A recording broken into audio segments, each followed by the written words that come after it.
Meus irmãos, boa noite, graça e paz. Abra sua Bíblia em Efésios, carta do apóstolo Paulo aos Efésios, capítulo de número 1. Efésios.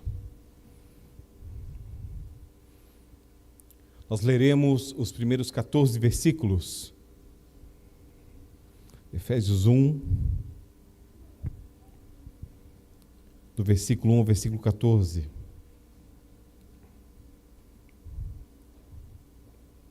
A palavra do Senhor nos conduz da seguinte maneira: Paulo, apóstolo de Cristo Jesus, por vontade de Deus, aos santos que vivem em Éfeso e fiéis em Cristo Jesus. Graça a vós outros e paz da parte de Deus, nosso Pai, e do Senhor Jesus Cristo. Bendito o Deus e Pai de nosso Senhor Jesus Cristo, que nos tem abençoado com toda a sorte de bênção espiritual nas regiões celestiais em Cristo, assim como nos escolheu nele, antes da fundação do mundo, para sermos santos e irrepreensíveis perante ele. E em amor nos predestinou para ele, para a adoção de filhos, por meio de Jesus Cristo, segundo o beneplácito da sua vontade, para louvor da glória de sua graça, que ele nos concedeu gratuitamente no amado, no qual temos a redenção pelo seu sangue, a remissão dos pecados, segundo a riqueza da sua graça, que Deus derramou abundantemente sobre nós em toda a sabedoria e prudência, desvendando-nos o mistério da sua vontade, segundo o seu beneplácito que propusera em Cristo, de fazer convergir nele, na dispensação da plenitude dos tempos, todas as coisas, tanto as do céu como as da terra.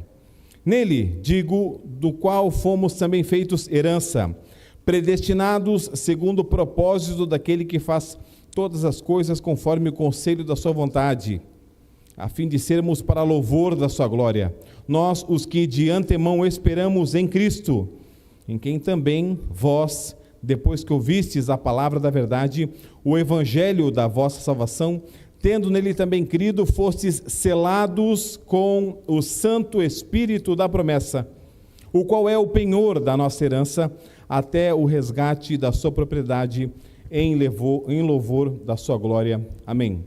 Baixe sua cabeça, feche seus olhos. Deus Todo-Poderoso, Eterno e Misericordioso, cuja palavra é lâmpada para nossos pés e luz em nosso caminho. Te pedimos, Senhor, mais uma vez nesse domingo, Pai, teu santo dia. Abre, Senhor, e ilumina nossas mentes para que possamos entender tua santa palavra de modo puro e perfeito. Para que nossas vidas, Senhor, possam estar de acordo com aquilo que tivermos entendido corretamente e que em nada desagrademos a tua majestade. Que enquanto estivermos aqui, Senhor, nossa mente, nosso coração, nossa alma, todo o nosso espírito, Senhor, todo o nosso ser, esteja totalmente, Senhor, ligado em Ti, Senhor. Leva cativa a nossa mente até o Senhor. Nada nos distraia, Senhor, nada nos preocupe, nada, Senhor, nada. Coloca por terra toda ansiedade, coloca por terra toda preocupação com o dia de amanhã. O Senhor é aquele que cuida das nossas casas, o Senhor é aquele que cuida dos nossos filhos, nossos parentes, o Senhor é aquele que cuida do nosso trabalho, o Senhor. Se não for o Senhor Israel que o diga, há muito teríamos, Senhor, tombado. Mas graças a Deus, porque o Senhor nos trouxe até aqui. Graças a Deus pelo meu irmão, minha irmã que nos assiste via internet, hoje ou em qualquer outro dia. Essa mensagem, Senhor, bíblica, essa mensagem que vem do alto até o nosso coração e a nossa mente para nos converter, transformar, mudar, para que sejamos, Senhor, como cartas escritas pela Tua boa mão, a fim de proclamar ao mundo caído que breve o Senhor voltará e que ainda há tempo para aquele que se arrepende, para aquele que encontra fé em Cristo Jesus, para confessar com sua boca, crer em seu coração e ter a vida transformada pela majestade de Deus. Se conosco nessa noite que nós te pedimos, em nome de Jesus, e a tua igreja diz amém. Meus amados irmãos, é muito bom estar de volta, após alguns dias de descanso, né? Não sei se foi descanso, né, Deda? Mas foram dias bons, graças a Deus, o Senhor tem nos guardado. Enquanto eu estive fora, a saudade da minha igreja, ela é assim, algo sempre, né? Eu amo esse lugar, amo minha igreja, amo estar aqui e amo esse momento aqui. Proclamar a palavra, pregar a palavra. Graças a Deus, eu tive mais uma vez o bom cuidado do Senhor, né? que enquanto estive fora, fui sobrepujado, né? O presbítero Micael pregou muito, muito bem, e eu sou o fã dele, né? Que divulgo para todo mundo. E aí eu ligo meus pastores amigos, eu digo assim, rapaz, escuta meu presbítero pregando. E ele fala assim, não, Jefferson, escuta ele pregando, brother, escuta. E aí ele me devolve assim, rapaz, que pregação. Eu falei para você, meu irmão, eu falei para você. Isso é muito bom, irmãos, muito bom. Saber que essa igreja não depende de homens. Saber que essa igreja depende de Cristo e pertence a Cristo. Louvado seja o Senhor. Enquanto estive fora, irmãos, pregando em um retiro de adolescentes, 87 adolescentes, o termo pentecostal queimava no meu coração, né? Mas ardia no meu coração, né? Vinha à minha mente sempre o que pregar depois de Gálatas. O presbítero Micael, antes de eu sair de férias, ainda falou, né? Não sei se tem mais Gálatas, né? Ou foi quando eu vim celebrar a ceia, ele falou assim, não sei se tem Gálatas domingo que vem. Não tem mais Gálatas. Nos despedimos de Gálatas de forma honrosa, uma benção. Mas o presbítero Nivaldo me sequestrou num domingo de manhã aqui, na liturgia da escola dominical. Ele estava dando aula e ele falou assim, irmãos, nós precisamos prestar atenção no Espírito Santo de Deus. Nós, como presbiterianos tradicionais, somos muitas vezes julgados como que não tivéssemos o Espírito Santo, como que não conhecêssemos o Espírito Santo, como se não dessemos valor ao Espírito Santo. Há na igreja brasileira, e falo com muito respeito aos meus irmãos agora que me assistem, né? Uma certa preferência, né? A onda do Abba. Conhece a onda do Abba? Não é mais Deus Pai, é Abba. Não tem mais Deus Pai, é Abba. A onda, na verdade, né, que Benihim trouxe muitos anos atrás, do Bom Dia Espírito Santo, é só o Espírito Santo. É só o Espírito Santo. E há aqueles também que, na verdade, ficam só com Jesus. Esquecem que o nosso Deus é um Deus manifestado em 3 pessoas. E é por isso, irmãos, que a Igreja de Cristo precisa recuperar uma doutrina bíblica, pastoral e reverente do Espírito Santo. Porque frequentemente se fala muito em experiência e pouco daquilo que biblicamente realmente é. A sobriedade sobre a salvação dos crentes, que é obra do Espírito Santo de Deus, que convence do pecado, da justiça e do juízo. Efésios 1, 13 e 14, eu vou me reservar esses 2 versículos. O apóstolo Paulo não nos conduz a um terreno de especulação. Vamos ver o que tem aqui. Não, muito pelo contrário, ao solo firme da obra objetiva de Deus. Os que ouvem o Evangelho e creem em Cristo são selados com o Espírito Santo da promessa. E esse mesmo Espírito é penhor da herança eterna. Falávamos sobre selo, né? Falávamos sobre etiquetas, né? Não sei se já aconteceu com você, meu irmão. Você já, na sua vida, permita-me, já esperou assim para comprar uma camisa legal? Uma camisa de marca? Uma calça de marca, um negócio que tem marca, que tem uma etiqueta diferente. Eu queria aquela blusa ali, eu queria aquele vestido, eu queria aquele terno. Há muitos meses a irmã Andréia, né, que na verdade manda nas finanças lá em casa, coordena tudo, ela queria me dar uma camisa daquelas técnicas, aquela Wesley que não sua, não amassa, sabe? Aquela que, né? Não vou fazer aqui o jabá para eles, né? Mas começa com in, termina com cider, né?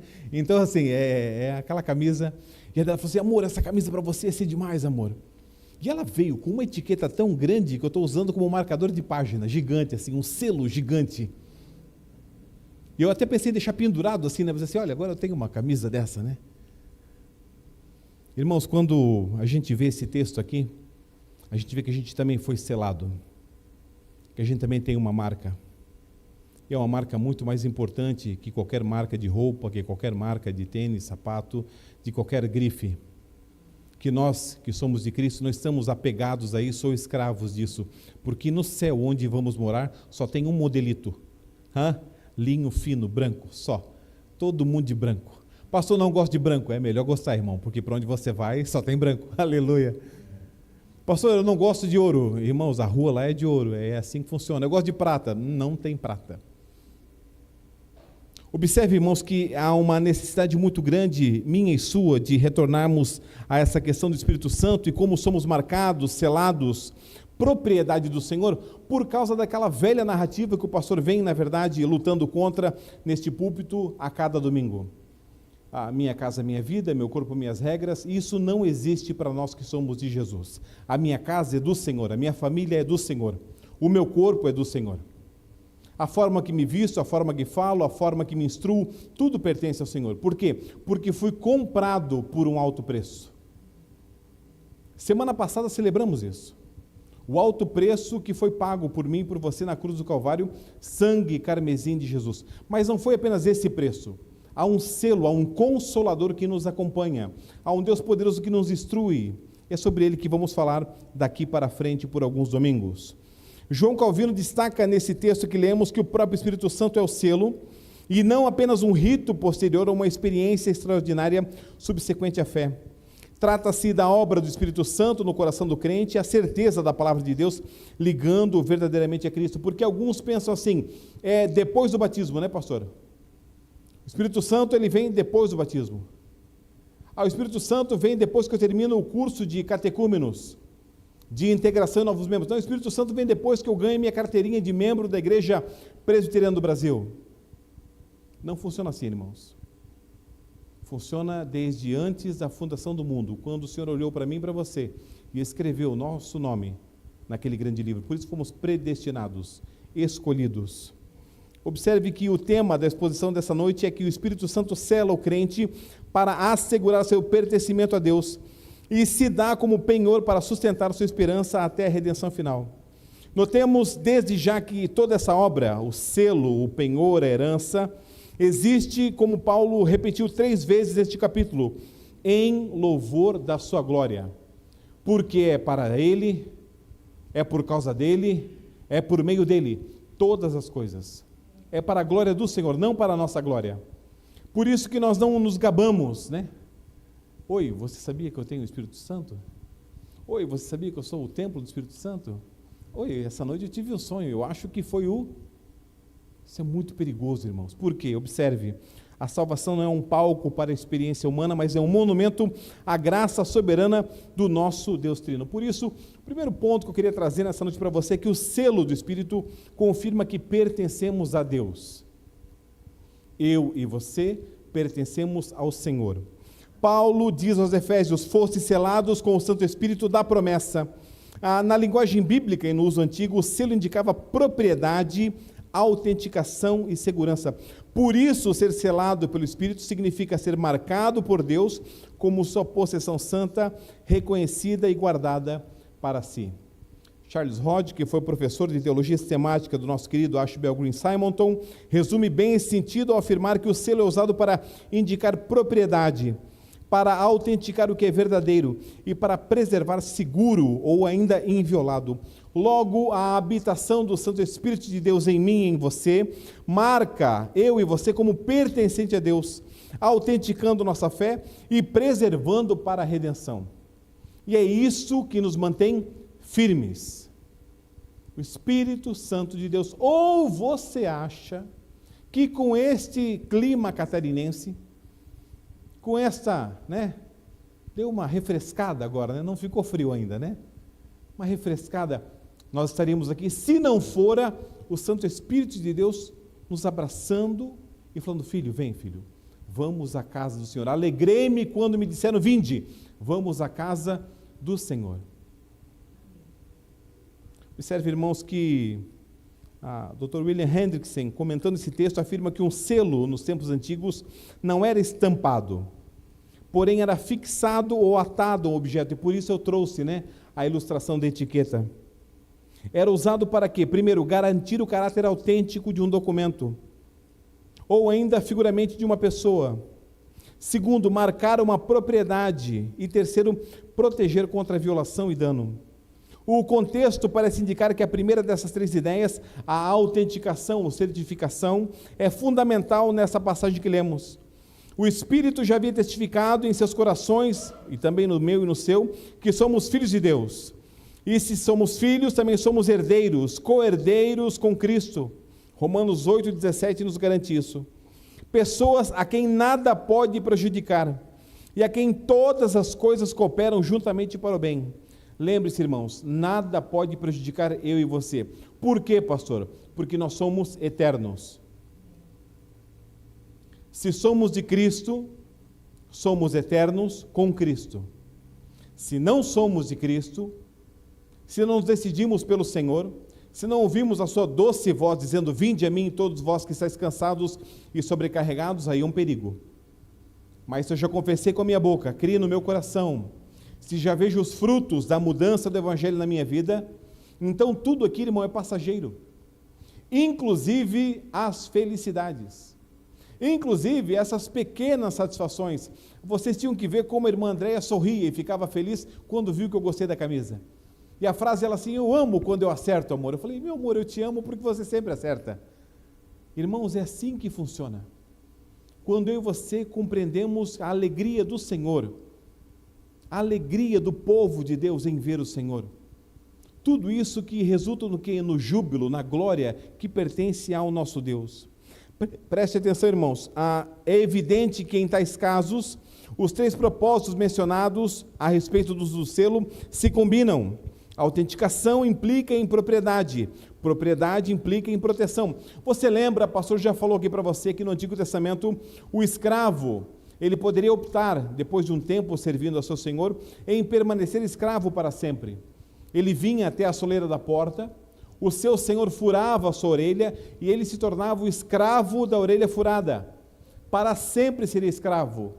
Entre mentes, esse escravo agora era propriedade do seu senhor e também responsabilidade dele. Comida, segurança, abrigo. Nós somos escravos da orelha furada, porque somos o Senhor. Quem é que te proporcionou hoje, neste domingo, esse excelente almoço que você teve? Foi o Senhor. Mas pastor Jefferson, não tive um excelente almoço, eu queria comer a parmegiana ali, daquele restaurante, o senhor sabe muito bem o nome, mas eu não comi, pastor. Irmãos, mesmo o pão cotidiano de cada dia, é o Senhor quem nos dá. E lembre-se, não é sobre aquilo que nós queremos, é sobre aquilo que o Senhor tem para nós, que é muito mais daquilo que pensamos ou imaginamos, e Ele faz em nós. Essa autenticação, propriedade e proteção do Senhor se harmoniza com 2 Coríntios 1, 21, 22, que eu leio para você. Paulo declara aqui que Deus nos ungiu, nos selou e nos deu o penhor do Espírito Santo no nosso coração. 2 Coríntios 1, 21, 22 na NVT. É Deus quem nos capacita a permanecermos firmes em Cristo. Ele nos ungiu e nos identificou como sua propriedade, ao colocar em nosso coração o selo do Espírito, que é a garantia de tudo que Ele nos prometeu. E é por isso que o inimigo das nossas almas anda ao derredor e não ao redor. E é por isso que o inimigo das nossas almas não pode nos tocar. Por quê? Porque tememos ao Senhor. Aquele que teme ao Senhor, o apóstolo Paulo escreve, o apóstolo João escreve em sua carta, o inimigo não lhe toca.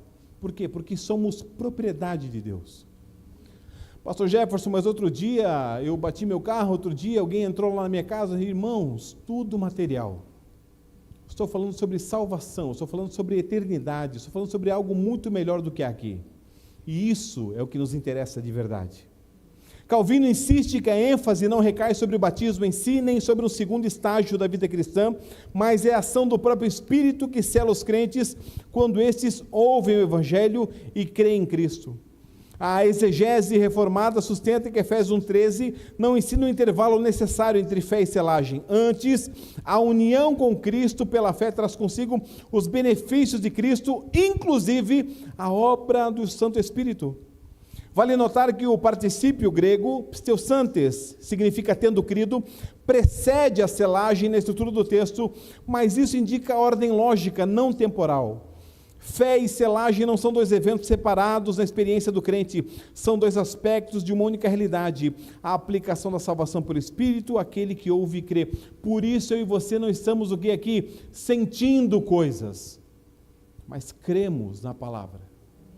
E há uma grande probabilidade que antes que o culto termine, você já tenha chorado, ou no louvor, ou na liturgia, ou durante a palavra. Há uma grande probabilidade que na sua mente racional, oferecendo o seu culto racional a Deus, o Espírito Santo fala assim, aqui filho, ó, aqui ó, nesse ponto aqui precisa mudar ainda. Aqui meu filho, ó, aqui a gente precisa limpar, não esconder embaixo do tapete, vamos limpar, vamos transformar, não reformar. Paulo não está descrevendo uma elite espiritual que recebeu algo além da fé comum. Está descrevendo o estado de todos os crentes de Éfeso, bem como aqui da IPB de Tupã. A selagem não é o cume de uma escada de experiências, é o chão sobre o qual todo genuíno crente pisa desde o início. Somos selados por Cristo. E é por isso, irmãos, que eu amo a minha igreja, e eu amo ser aliancista, amo ser presbiteriano e amo batizar bebês. Amo. Por quê? Por causa do compromisso dos pais. Promete ensinar o teu filho a ler, promete ler com ele a Bíblia, promete trazê-lo ao culto. Sim, eu prometo. Irmãos, observe que isso é muito importante para você, por quê? Porque esta aliança, este selo que se dá desde cedo, acompanhará essa criança durante toda a sua vida. Como igreja, precisamos evitar também 2 erros, irmãos. O primeiro é o misticismo mecânico, como se o selo fosse automaticamente identificado a um rito externo, ou seja, somente ao batismo. O segundo é o experimentalismo ansioso, experimentar com ansiedade, como se o crente verdadeiro devesse viver aguardando uma experiência posterior e superior, para então ser realmente selado. Já falamos isso aqui com palavras simples. Pastor, deixa eu arrumar minha vida, depois eu aceito Jesus. Pastor, deixa eu arrumar minha vida, depois eu me entrego a Jesus. Pastor, deixa eu consertar isso aqui, depois eu... Irmãos, Ele é o carpinteiro. Ele é o carpinteiro. No mundo, o pau que nasce torto morre torto, mas na carpintaria de Cristo, irmão, Ele é o carpinteiro, Ele endireita tudo, Ele transforma tudo, Ele modifica tudo, Ele converte tudo. Nossa vida, depois de estar com Cristo, é totalmente diferente. Observe, irmãos, minimizar a obra do Senhor sobre o seu povo, fechar os olhos ao poder de Deus que nos capacita a sermos testemunhas, sal e luz nessa terra, também é insensatez espiritual. Mas, pastoralmente, o que é precioso? O crente fraco olha para si e vê instabilidade. Um dia está bem, um dia está mal, um dia está alegre, um dia está triste. Olha para o mundo e vê oposição. Olha para dentro do coração e encontra lutas.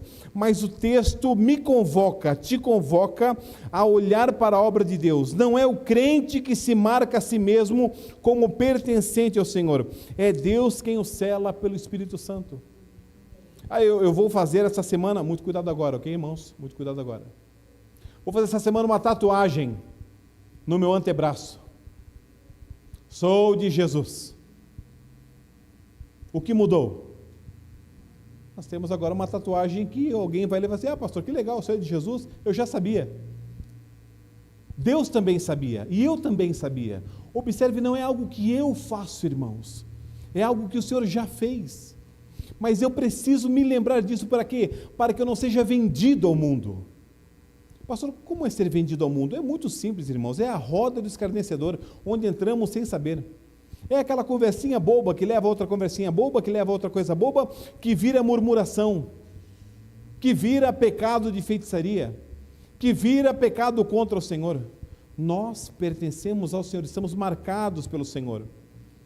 Permita-me agora, de modo quase que pentecostal, imagine no mundo espiritual, demônios, espíritos, coisas ruins. Imagine agora o povo de Deus andando neste mundo caído como luzeiros desse mundo, porque há uma marca, há um selo, há um diferencial. O que? Foi comprado por Cristo, pertence a Cristo, é do Senhor, está cheio do Espírito Santo. Não, pastor, não está cheio do Espírito Santo, é cheio do Espírito Santo. Porque se ele está, amanhã ele pode não estar mais. Ele deve ser cheio do Espírito Santo. Ele deve viver aquilo ali. E esse é o meu relacionamento e o teu, meu irmão, com o Santo Espírito de Deus. Isso nos leva e nos dá um salto ao autor de Hebreus, no capítulo 12, quando nos adverte dizendo: portanto também nós, visto que temos a rodear-nos tão grande nuvem de testemunhas, desembaraçando-nos de todo o peso e do pecado que tenazmente nos assedia, corramos com perseverança a carreira que nos está proposta. Como eu devo correr, autor aos Hebreus? Olhando firmemente para o autor e consumador da fé, Cristo Jesus, o qual, em troca da alegria que lhe estava proposta, suportou a cruz, não fazendo caso da vergonha, e está sentado à destra do trono de Deus. Considerai, meus irmãos, Pois atentamente aquele que suportou tamanha oposição dos pecadores contra si mesmo, para que não vos fatigueis, desmaiando em vossa alma. Porque na luta contra o pecado ainda não tendes resistido até o sangue. Não lembro de nenhum de nós chegarmos aqui ensanguentados por uma pedrada que levamos no caminho porque éramos crentes. Não lembro nenhum de nós que chegamos aqui com a roupa rasgada por ter sido atacados por sermos crentes. Mas meus professores diziam e contavam histórias. Quando pessoas ficavam nas árvores e eles a caminho da igreja eram apedrejados. Meus professores contavam histórias que no tempo deles, para ir à igreja, eles iam descalços, lavavam os pés à porta da igreja e então calçavam os sapatos, porque o sapato era usado na presença do Senhor, no culto. Irmãos, observe o quanto sofreram nossos pais. Nós não sangramos. Talvez nosso coração sangre, mas ainda é uma luta bem pequena. Graças a Deus que enviou o seu Santo Espírito para que possamos sempre ter resiliência. O segundo ponto, o selo do Espírito, então, testifica a realidade da nossa salvação. Pergunta que fazemos constantemente. Que pergunta, pastor? Será que realmente sou eleito? Rapaz, será que eu sou salvo? Como é que um salvo pode ter um pensamento desse? Como é que um salvo pode ter uma tentação dessa? Como é que um salvo pode perder assim rápido, né, a paciência? O selo do Espírito testifica a realidade da nossa salvação. Nós já vimos que o selo não fala apenas de posse, mas também de autenticidade. O Espírito Santo não cria uma ficção religiosa no coração do crente. Ele testifica com o nosso espírito que somos filhos de Deus, como vimos em Romanos 8,16. E faz essa segurança repousar na obra objetiva de Cristo aplicada à alma. John Owen corrigiu o desvio de tratar a selagem apenas como um conjunto de efeitos e recolocou a ênfase no próprio Espírito como selo, ligando essa obra à segurança do crente, à sua união com Cristo. Para Owen, preste atenção, meu irmão, não é a promessa em si que é selada para o cristão, é o próprio cristão selado por Deus, de modo que a marca do mundo vindouro já repousa sobre ele. Não somos daqui. Agora há aí uma onda, né, de OVNIs e seres extraterrestres, e o dia D, e o dia da decepção e tal, né? Irmãos, não há ninguém mais extraterrestre do que eu e você como cristãos. Por quê? Porque a nossa pátria não está aqui. A nossa terra não é daqui. A nossa morada não é aqui. Nós não somos aqui. Nós não pensamos como esse mundo. Não pensamos como esse mundo. Nós estamos no mundo, mas não somos do mundo. O Senhor nos deixou aqui para quê? Para proclamar a sua glória, pregar a sua palavra e alertar a todos que breve Ele voltará para buscar uma igreja santa, que pertence a Ele, selada pelo Espírito Santo. Observe, essa segurança, porém, não deve ser confundida com presunção carnal. O mesmo apóstolo que fala que somos selados pelo Espírito também ordena, em Efésios 4,30, não entristeçais o Espírito de Deus, no qual fostes selados para o dia da redenção. Ou seja, a certeza produzida pelo Espírito não afrouxa a santidade, antes fortalece. O Espírito que assegura, que é o Espírito Santo, e sua presença produz reverência, combate ao pecado e crescente conformidade com Cristo. Ela não nos deixa desleixados, sonolentos, mas nos tornamos o quê? Vigilantes, sempre prontos a responder com o sal do Evangelho, a responder uma palavra boa, uma palavra bíblica, a responder a razão por que cremos nele. Irmãos, observe que isso ecoa precisamente com o que os cânones de Dort afirmam no capítulo 5.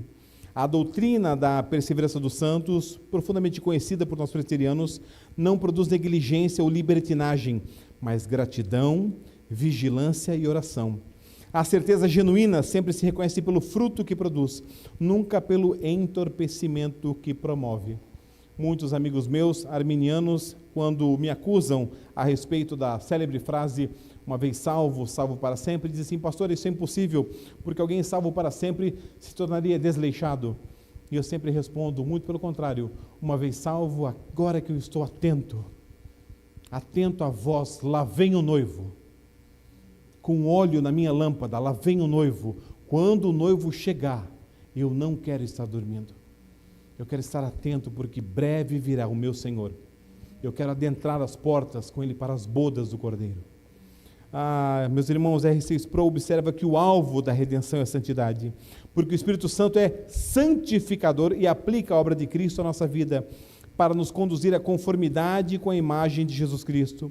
Portanto, a verdadeira certeza reformada nunca é licença para o pecado, ela é consolo santo que produz obediência final. Aqui convém dizer, irmãos, muitos crentes sinceros confundem a oscilação de suas emoções com a perda da salvação. Mas a base do selo não está na temperatura do sentimento humano, mas na fidelidade do Deus que prometeu, no Cristo em quem cremos e no Espírito Santo que foi dado. Há estações de grande consolação e outras de profundo abatimento, mas o selo do Espírito jamais poderá ser rasgado pelas marés e tempestades que assolam a nossa alma.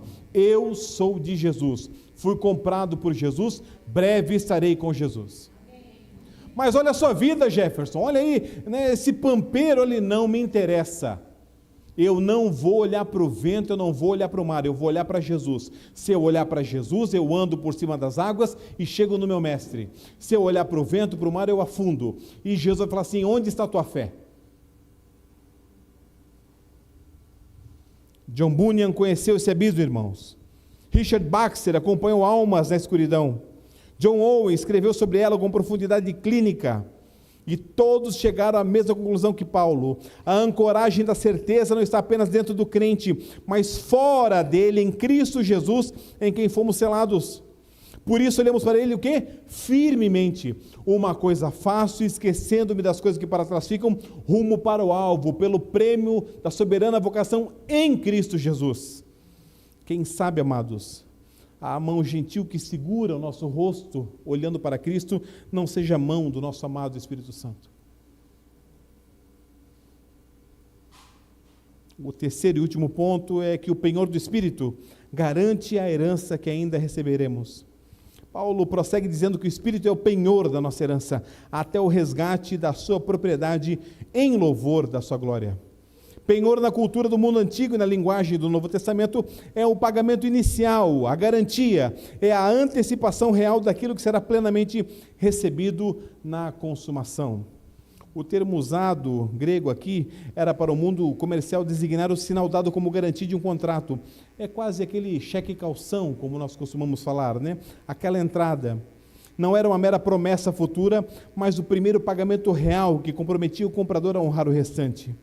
Deus não apenas promete o céu com palavras, Ele nos entrega já, aqui e agora, o Espírito Santo como o primeiro pagamento real da herança eterna. E é por isso que mesmo em meio a lutas, preste atenção, e é por isso que em meio às provações, você possui uma paz que excede todo o entendimento.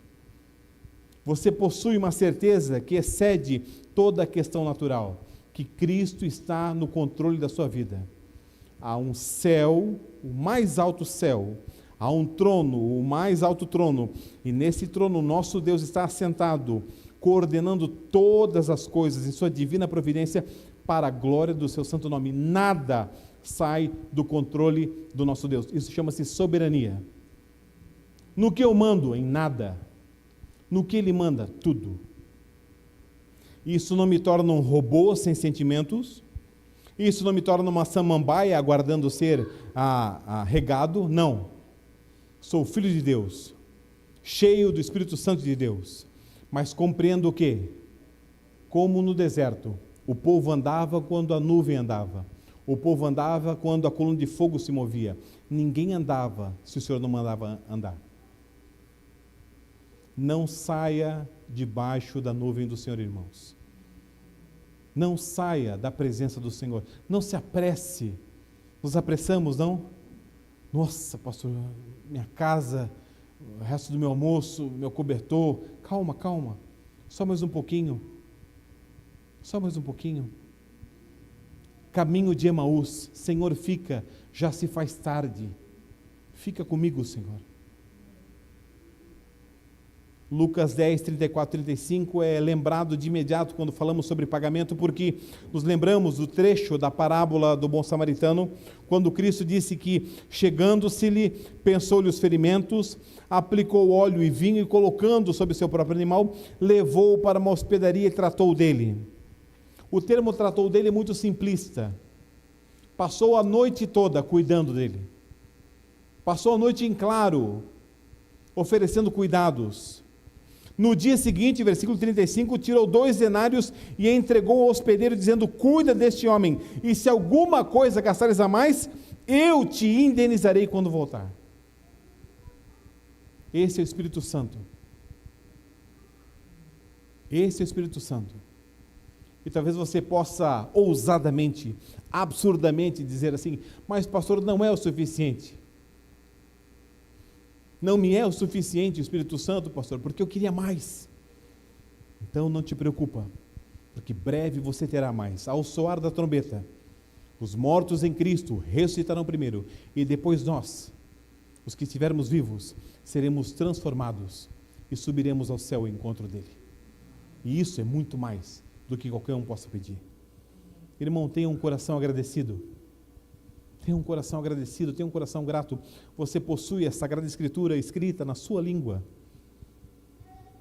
Você possui hoje muito mais informação sobre Deus do que qualquer outra geração. Você possui hoje liberdade para vir aqui adorar.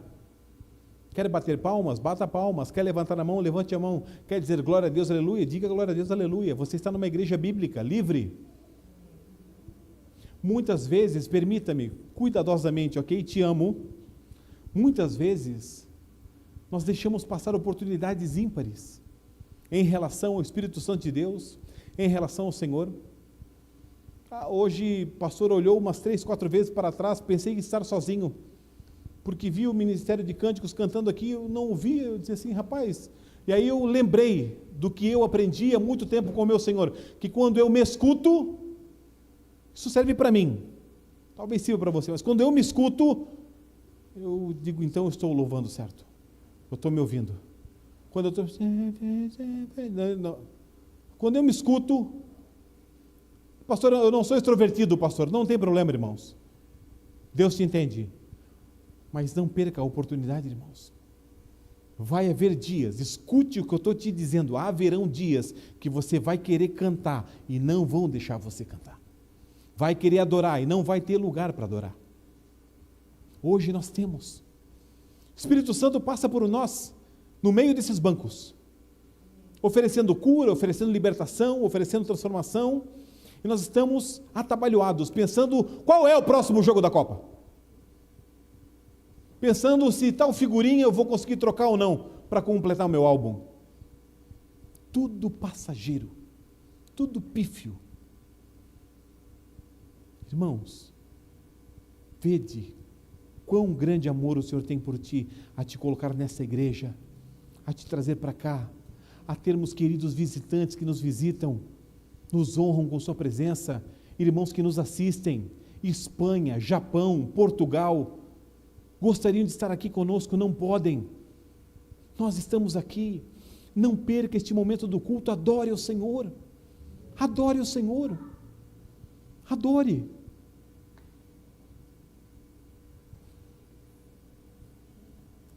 A tradição reformada e presbiteriana enfatiza que o Espírito Santo pertence de modo especial ao mundo por vir, porque a sua presença em nós é uma antecipação escatológica da glória futura. O grande Gerhardus Voss, em sua teologia bíblica, e também Hermann Ridderbos, em sua exposição da teologia paulina, desenvolveram com rigor essa dimensão. O Espírito é o agente do éon vindouro, já operando dentro do éon presente. Sua presença no crente não é apenas um conforto individual, é uma intrusão do futuro de Deus no presente da história. O crente que possui o Espírito já vive, em certo sentido real, dentro do prenúncio da glória que ainda virá. Por isso o seu lar é o céu na terra. Por isso o seu lar é o céu na terra.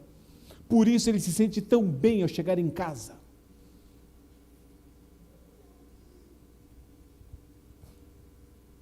Por isso, seu culto doméstico é um momento de ampla intimidade com o Senhor. Por isso, orar com os filhos, orar com a esposa, cônjuge, marido, é diferente. Pastor, lá em casa não é assim. Então convide Jesus para ir com você para casa, irmãos. Convide Jesus para ir para casa com você. Diga: Jesus, vem para casa comigo. Amigo Espírito Santo, modifica minha casa, modifica meu lar. Faz Betel. Peter O'Brien afirma que ao nos dar o Espírito, Deus não apenas promete a herança final, mas nos fornece um antegosto nesse presente. Irmãos, você sabe muito bem disso. É a famosa mesa de frios no casamento. Mortos de fome. Aí vem a mesa de frios, vem aqueles pratinhos, né? E a gente pega o antegosto, né? Daqui a pouco vai chegar, daqui a pouco venha. Irmãos, daqui a pouco Jesus está às portas. Daqui a pouco. Daqui a pouco. Isso se harmoniza com Romanos 8:23, onde os crentes têm as primícias do Espírito aguardando a redenção do corpo. Calvino também observa que o Evangelho não prende o coração aos encantos da vida presente. O Evangelho, irmãos, ele nos transporta para a esperança da imortalidade. Se relaciona com a obra seladora do Espírito Santo, a esperança real e o desfrute antecipado da eternidade. Por isso que a boca do crente, preste atenção, irmãos, a boca do crente, do convertido, ela abre, ela fala de Jesus. Ela conversa, ela fala de Jesus. Ela discute sobre Jesus. É Jesus o tempo todo. Por quê? Porque nós vamos morar num lugar onde fica o tempo todo falando santo, santo, santo. Santo, santo, santo. Isso significa que o Espírito Santo não nos foi dado para nos acomodar a este mundo, mas para fazer suspirar pela pátria superior, sustentar-nos na peregrinação e manter acesa a esperança até o último dia. E aqui há um bálsamo para essa igreja peregrina. O crente ainda geme, o crente ainda luta, o crente ainda chora, o crente ainda enterra os seus mortos, ainda enfrenta tentações e aflições, mas ele não caminha vazio. O Espírito que habita nele é a primeira prestação da glória futura, o penhor de Deus que completará aquilo que começou. Concluo, meus irmãos, contemplando uma estrutura doxológica de todo este primeiro capítulo de Efésios. Preste muita atenção e guarde no seu coração, por gentileza. Paulo afirma em Efésios 1:6 que fomos predestinados em louvor da glória da sua graça. Predestinados em louvor da glória da sua graça. Efésios 1:12, na sua Bíblia, fomos chamados para existir em louvor da sua glória. Em 1:14, que o Espírito é o penhor da herança, em louvor da sua glória. 3 vezes o mesmo refrão. Como você tem vivido, meu irmão? Você tem vivido em louvor da glória da sua graça? Porque o Pai elege para a sua glória, o Filho redime para a sua glória, o Espírito Santo sela e sustenta para a sua glória. Não é a minha glória, é a glória de Deus. Não é a minha vitória. Não é um evangelho centrado no homem, centrado na minha vitória. Não, muito pelo contrário. É quando eu leio Romanos 8:37, que por meio de Cristo eu sou muito mais do que vencedor. Por quê? Porque tenho Jesus. Jesus está no barco comigo. Mas pastor Jefferson, reverendo, ele está dormindo. Deixa o mestre dormir. Ele está conosco. É mais válido o mestre dormindo no nosso barco do que nós afundando. Tenhamos fé. Tenhamos fé. Breve ele se levantará e abrandará toda a tempestade. A salvação do começo ao fim é uma obra trinitária orquestrada para a exaltação do nome de Deus. O selo não existe para exaltar a experiência do crente. O penhor não existe para glorificar o homem.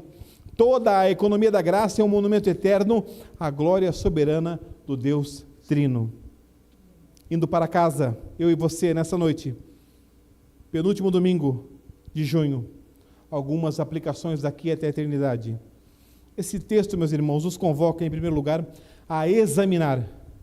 Prefixo EX, ok? Examinar, ok? Examinar, retirar. se realmente ouvimos e cremos no Evangelho de Cristo. Não fique acostumado com a palavra de Deus. Não se acostume a um mero, muito cuidado agora, Jefferson, não se acostume a um mero café com Deus Pai. Não se acostume. Antes do café, bem cedo esteja com o Senhor. Depois do seu café, durante o seu café. Hoje o Júnior trouxe uma palavra magistral na escola dominical. Falávamos sobre o arrependimento que conduz à vida. Falávamos sobre a fé, falávamos sobre o Senhor, a obra do Senhor, no momento da contrição, no santo culto solene. Ele falou assim: pastor, mas não é só no culto. Eu falei: verdade, meu filho, não é só no culto, é em todos os momentos. Por isso Paulo fala: orai sem cessar. Irmãos, esse texto nos convoca a examinar se realmente ouvimos e cremos o Evangelho, porque Paulo vincula a selagem do Espírito à audição da palavra, da verdade e à fé no Salvador. Ninguém deve buscar segurança espiritual fora de Cristo, porque o selo do Espírito é dado em Cristo aos que creem. Por isso não andamos por aí atrás de profetas, atrás de videntes, atrás de signos, atrás de superstições, atrás de números da sorte. Não andamos. Temos Cristo Jesus e seu Santo Espírito que nos preenche. Em segundo lugar, esse texto nos convoca a descansarmos menos na instabilidade de nossas emoções e mais na firmeza da promessa divina.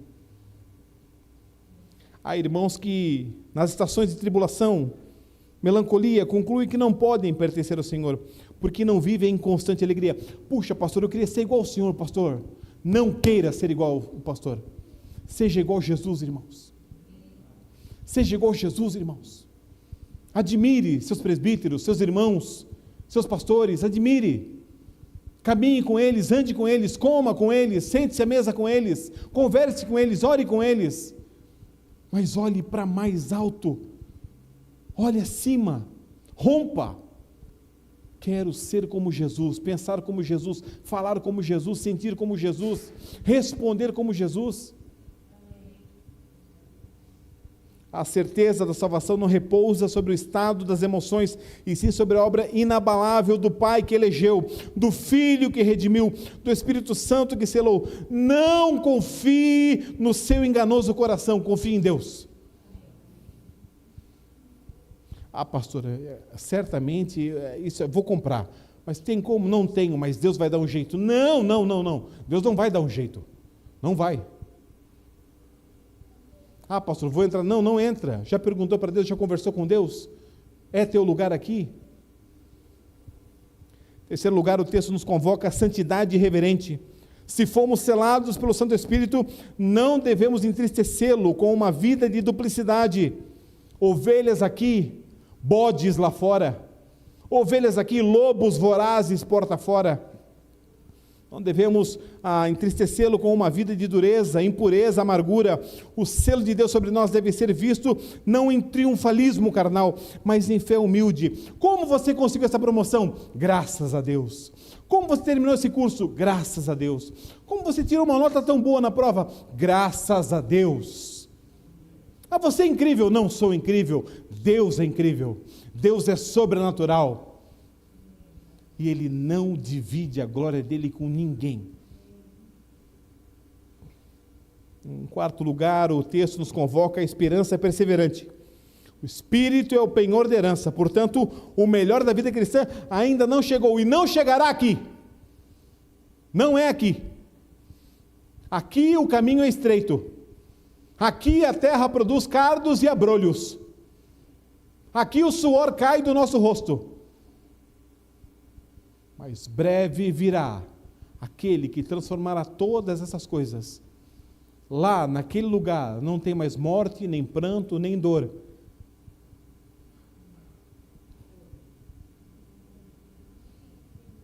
O crente já possui muito, mas ainda não possui tudo. Ele já tem reconciliação, adoção, comunhão com Deus, porém ainda aguarda o resgate final, a redenção do corpo e a plenitude da glória. E isso ocorrerá quando Cristo voltar, irmãos.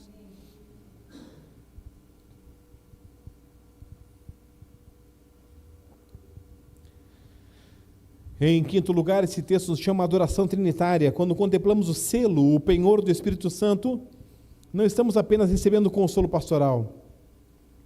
Estamos sendo conduzidos ao coração da teologia, o Pai que elege, o Filho que redime, o Espírito que sela e sustenta. Nós não há um favoritismo aqui. Eu gosto mais de Jesus. Eu gosto mais do Espírito Santo, eu gosto mais de Deus. Não há um favoritismo aqui, não há como. Que a igreja não reduza a sua pneumatologia a uma lista de experiências a serem obtidas, mas que eleve ao seu lugar legítimo a contemplação adorante da obra do Espírito Santo como terceira pessoa da Trindade Santa, cumprindo na história o eterno propósito do Pai em favor do Filho. Portanto, amada igreja, quando a consciência acusar, corra para Cristo. Quando o coração vacilar, lembre-se do selo do Espírito Santo que está sobre o teu coração.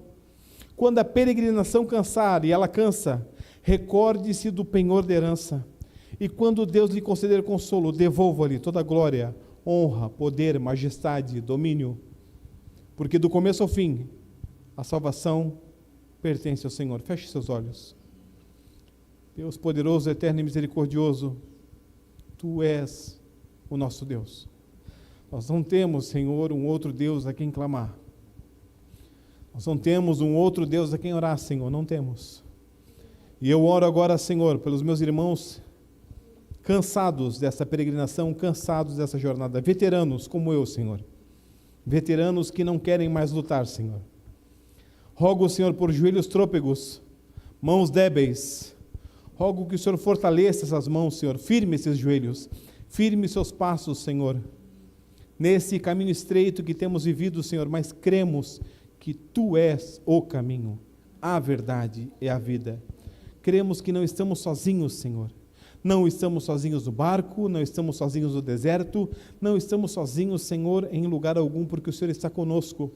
O Senhor nos selou, nos encheu do Teu Santo Espírito para sermos diferentes. Por isso saímos daqui agora, Pai.